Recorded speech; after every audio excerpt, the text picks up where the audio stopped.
This world is not meant for you. Run, boy, run. They're trying to catch you. Run, boy, run. Running is a victory. Run, boy, run. You like the unendless. More is enough to pay, hey. And you don't have to hide away, yeah. You be my boy.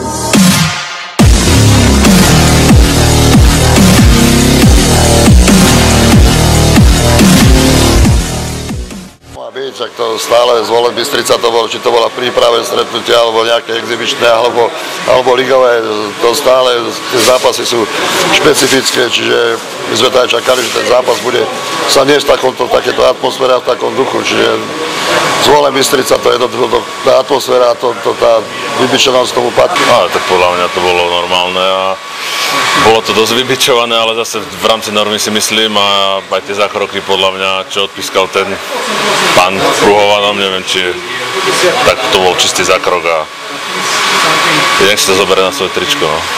Myslíš zákroky, kým si botý na lade, či aj ten Nikastrov?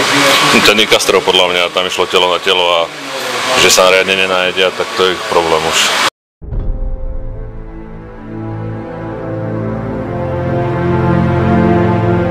12. septembra štartuje nový ročník hokejovej Tipsport Extraligy, no a hneď na úvod nás čaká mimoriadne atraktívny duel derby medzi Zvolenom a Banskou Bystricou. Fanúšikovia sa nevedia dočkať, po meste sú povylepované plagáty, proste je to takéto napnutie a tie zápasy sú vždy o niečom inom. Samozrejme, to derby je, dá sa povedať, jak živa, tu je to špecifický zápas. Ja som to pocítil, keď som došiel do Bystrice, že to má určite nejaké napätie a tá rivalita je tu medzi tými dvomi mestami, takže si myslím, že má to ten správny náboj. Šarvátky, bitky, stále je to vybičované, tá atmosféra je.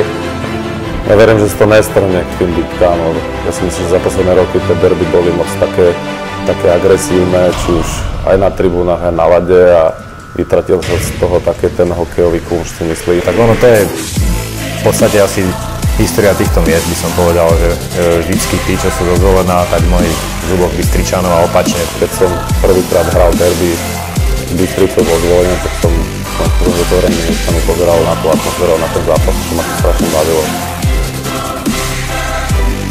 Hokejové najväčšie derby na Slovensku, to nepochybuje nikto o tom.